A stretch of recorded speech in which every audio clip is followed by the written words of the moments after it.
Imagínate por un momento que te agarran por el cuello, que te empiezan a dar golpes, puñetazos en la cabeza, en la cara, por todo el cuerpo, que mientras te dan de golpes te amenazan con un cuchillo.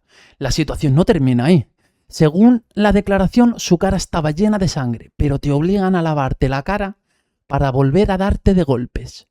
Pues de eso es lo que trata el episodio de hoy. Quédate hasta el final y vamos a descubrir qué es lo que pasó con Nuria y con Antonio Anglés, el hombre que desapareció y consiguió convertirse en uno de los grandes fantasmas de la crónica negra española. Un nombre, una fuga y décadas de preguntas sin respuesta. Hoy vamos a entrar en uno de los casos más brutales y desconcertantes de España, porque quizá Antonio Anglés no desapareció sin más. Quizás alguien sabe dónde está. Y hoy te lo vamos a contar en la Zona Cero. Bienvenidos.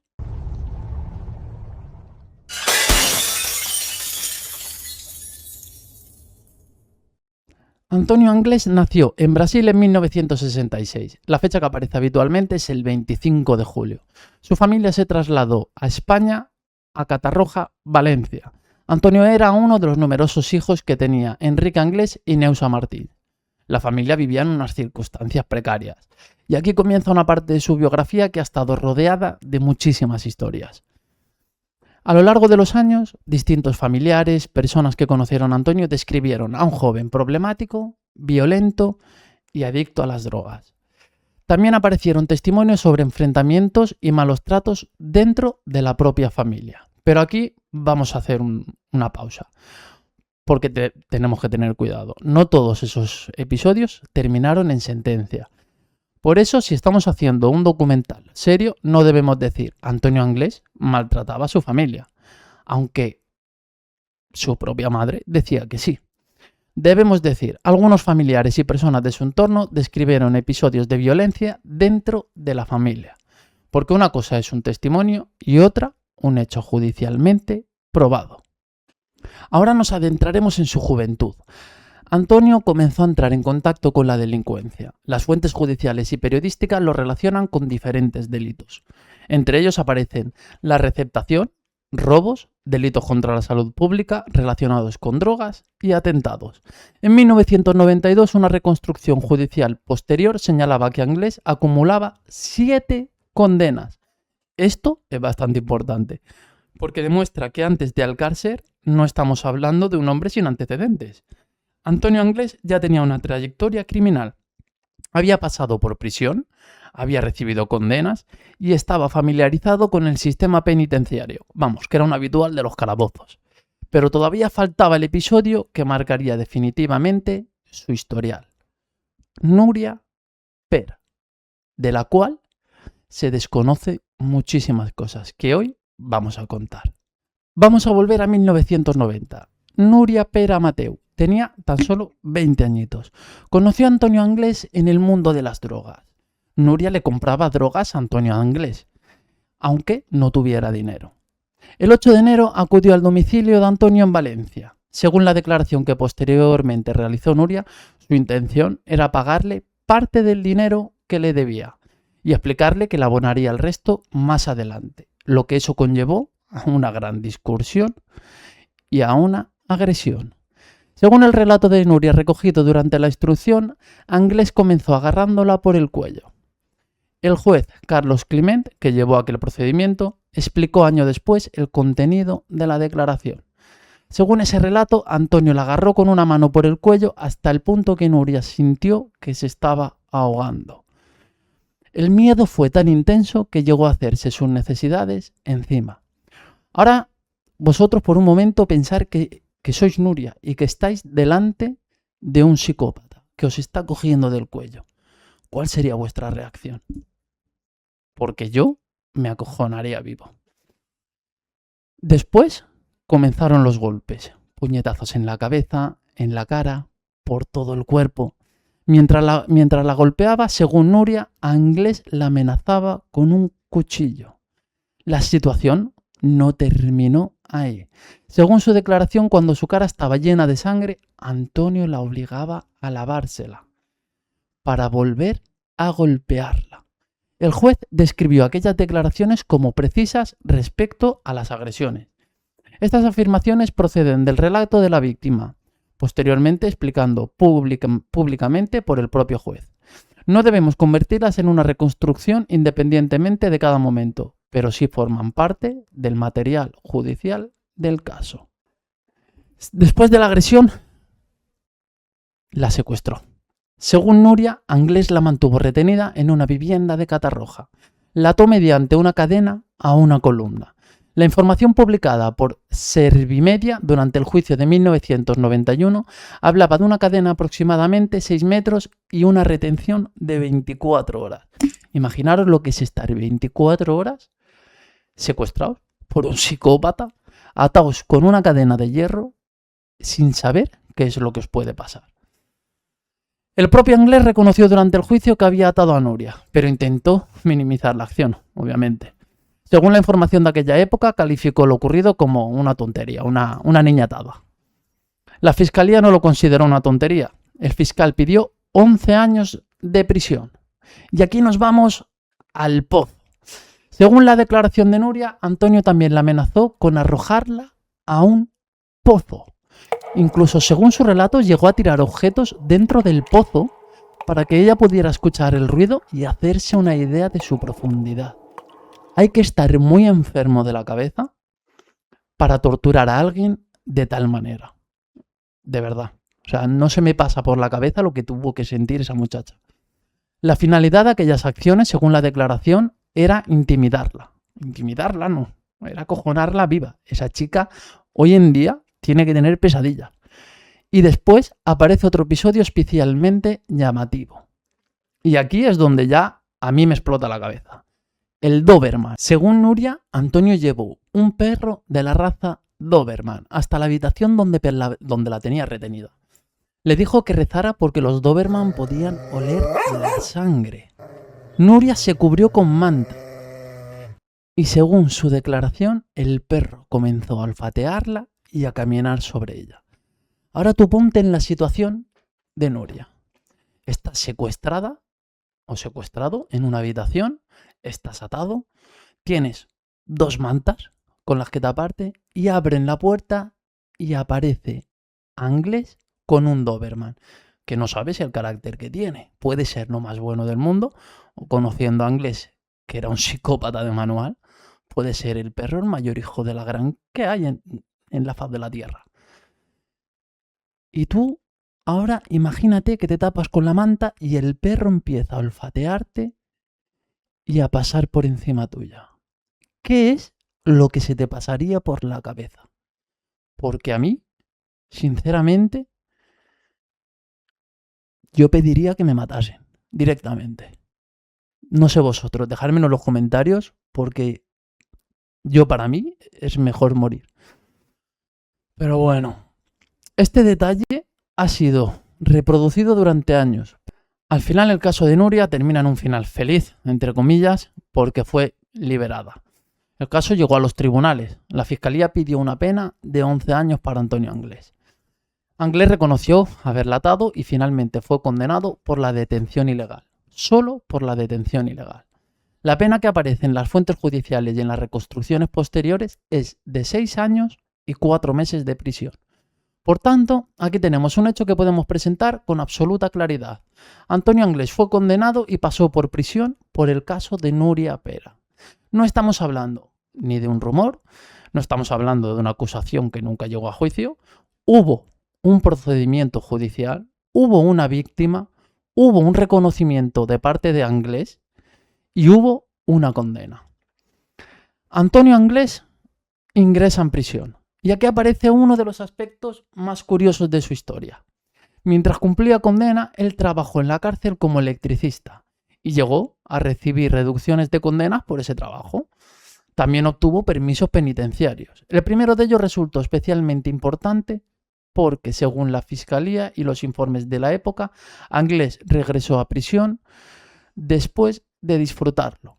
Eso fue importante para que posteriormente se autorizara otro permiso. Los informes penitenciarios hablaban favorablemente de su conducta. Y aquí es donde yo me cuestiono la justicia de este país. ¿Cómo puedes decir que... ¿Cómo puedes hablar favorablemente de un tío que ha tenido secuestrada a una mujer, que la ha torturado diciendo que la va a tirar en un pozo, que la ha dado de palos hasta la saciedad, que la ha metido en una habitación con un Doberman, y tú me estás hablando de que tiene buena conducta en la cárcel y le estás dando un permiso para que salga? Esto es lo que pasa. Esto es lo que pasa cuando dejas a un psicópata libre. Es increíble. Un informe citado por Servimedia señala que había hecho un buen uso del permiso anterior y que su comportamiento penitenciario era adecuado. Vamos, era un ejemplo en la cárcel. Vale, y aquí Anglés hizo una cosa. Escribió una carta llena de faltas, ¿vale?, que pedía clemencia al juez de vigilancia penitenciaria. La escribió 2 años antes del crimen de Alcácer. La misiva aparece en un libro que sale al cumplirse 25 años del caso, al igual que la pista del marinero que habría ayudado a huir a Anglés en un barco. Señoría, vuelvo a suplicar y rogar que tenga gracia y bondad de concederme la libertad provisional y me dé oportunidad de regresar con mis familiares, que los echo mucho en falta, igual que ellos a mí. Y más en los momentos críticos que están pasando durante el fallecimiento de mi padre, señoría. Y aquí sigue. Me dirijo a usted, señoría, que yo no soy drogadicto ni traficante. Lo único que la señorita Nuria solía ir varias veces a mi casa a charlar con mi hermana, que son conocidas, y siempre estaban juntas. Y por lo visto tenían problemas con alguien. Y fue a mi casa a esconderse de alguien y que no la encontraran. Y en esos momentos llegó la X. Y al ver que la señorita Nuria tenía agresiones en el rostro, por lo visto creyeron que fue alguien de mi familia. Como el único mayor que se encontraba en mi casa eran hermanos menores y yo, al no encontrarme en el domicilio de mis padres, por lo visto, señoría, creyeron que fui yo. Pero yo no he sido. Lo único que por la noche pasé a visitar a mi madre y estaba normal. Me fui a mi piso. Ruego tenga la gracia y la bondad de concederme la libertad provisional con el pretexto de presentarme los días 1 y 15 de cada mes. Y me dé la oportunidad de regresar con mis familiares, que los echo mucho en falta, al igual que ellos a mí, y más con los momentos críticos que están pasando por el fallecimiento de mi padre. Señoría, desearía que lo tuviera en cuenta. Y podría ver usted, señoría, cómo no vuelvo a pisar más la cárcel, que me hace sufrir mucho y no tengo el cariño de mi propia familia. Señoría, así Dios guarde cuya vida a usted. Señoría, firmado Antonio Anglés Martín. Para leer esto, ahora lo pondré telita, ¿vale? Pues esto lo escribió Anglés al juez, ¿vale? Para que lo tengamos claro.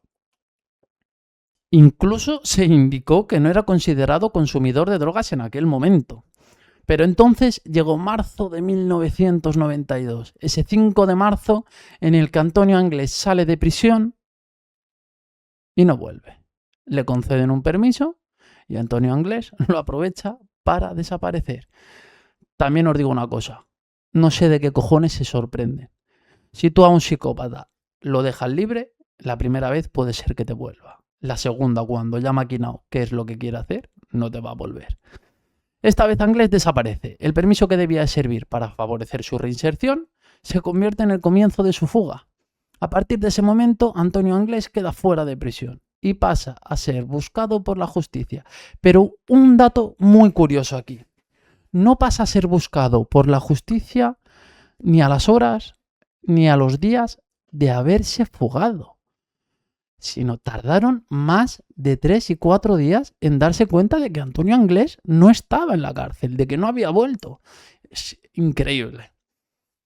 Ese retraso sería objeto de críticas posteriormente, obviamente. Pero lo esencial es esto. En noviembre de 1992, cuando desaparecieron las 3 adolescentes de Alcácer, Antonio Anglés llevaba meses fuera de prisión. Durante este periodo, Antonio Anglés mantenía relación con Miguel Ricard Tárrega. Aquí aparece el otro individuo. Este no le vamos a catalogar de psicópata, este le vamos a catalogar es que no sé ni cómo le podemos catalogar. Este era el perro faldero, por decirlo así. Ricard también tenía antecedentes y estaba relacionado con el consumo y tráfico de drogas. Es que era un mindundi, era el típico colgado que tienes en el barrio, que trapichea, que menudea, que no sé, que si no tiene a alguien a quien seguir, no le ves capaz de matarte, por decirlo así. Los dos frecuentaban ambientes delictivos y las fuentes de la época también los relacionaban con robos. Pero hay que entender una cosa, hasta aquí estamos hablando de hechos anteriores a Alcácer. Todavía no hemos entrado en la parte más controvertida. 13 de noviembre de 1992. Miriam, Toñi y Desiree desaparecen. Comienza una búsqueda que durante semanas mantiene en vilo a toda España. El 27 de enero de 1993 aparecen los cuerpos y la investigación cambia radicalmente. La Guardia Civil comienza a buscar conexiones. El nombre de Antonio Anglés aparece, pero Anglés ya no está en prisión. Está fugado de la justicia. Y cuando los investigadores llegan hasta su entorno familiar, se produce uno de los momentos más conocidos de toda la historia. Antonio Anglés consigue escapar. A partir de ahí comienza una huida internacional. Portugal, el barco, la posible ruta hacia Irlanda y después nada. Las declaraciones de Ricard. Aquí debemos detenernos, porque Antonio Anglés nunca se sentó ante un tribunal para declarar por Alcácer. El hombre que sí fue juzgado fue Miquel Ricard, la cabeza de turco. Aunque él estuvo allí, él cometió delito, pero fue el pringao. Y Ricard declaró varias veces. Sus versiones cambiaron. Esto es fundamental. Vale, esto es importante, ¿vale? Esto es una declaración, no una sentencia contra Anglés. Tenemos que detenernos aquí porque este punto suele explicarse mal. La declaración de Ricard no convierte automáticamente cada detalle en un hecho probado. En una declaración de un acusado, además, Ricard posteriormente cambió su versión. Por eso, en un documental serio debemos decir, según la declaración de Miguel Ricard del 2 de marzo de 1993, y no, esto fue exactamente lo que ocurrió. La Audiencia Provincial de Valencia valoró aquella declaración como la más creíble de las diferentes versiones ofrecidas por Ricard. Pero eso no significa que Antonio Anglés fuera juzgado, porque no lo fue, estaba desaparecido. Ricard posteriormente negó su participación. Llegó a afirmar que había sido torturado y amenazado por la Guardia Civil. Yo creo que más bien fue torturado antes de que se desapareciera Anglés por él que por la Guardia Civil. Aunque si la Guardia Civil la bofeteó, poco me parece. El tribunal estudió esas afirmaciones. Se tuvieron en cuenta los reconocimientos médicos realizados durante la investigación y la Audiencia Provincial rechazó su versión de que las declaraciones incriminatorias hubieran sido obtenidas mediante torturas. Finalmente, el tribunal consideró más creíble la declaración de marzo de 1993 y condenó a Ricard, pero Antonio Anglés seguía fuera del alcance de la justicia. Miquel Ricard fue condenado a 170 años de prisión. Antonio Anglés nunca fue juzgado, nunca compareció ante un tribunal, nunca dio una declaración judicial sobre Alcácer y nunca pudo escucharse su versión de los hechos en un juicio. Después de su fuga, se siguieron numerosas pistas. Se investigó Portugal, se investigó la posibilidad de que hubiera embarcado hacia Irlanda, se estudió incluso la posibilidad de que hubiera muerto durante su huida, pero nunca, jamás, apareció su cuerpo.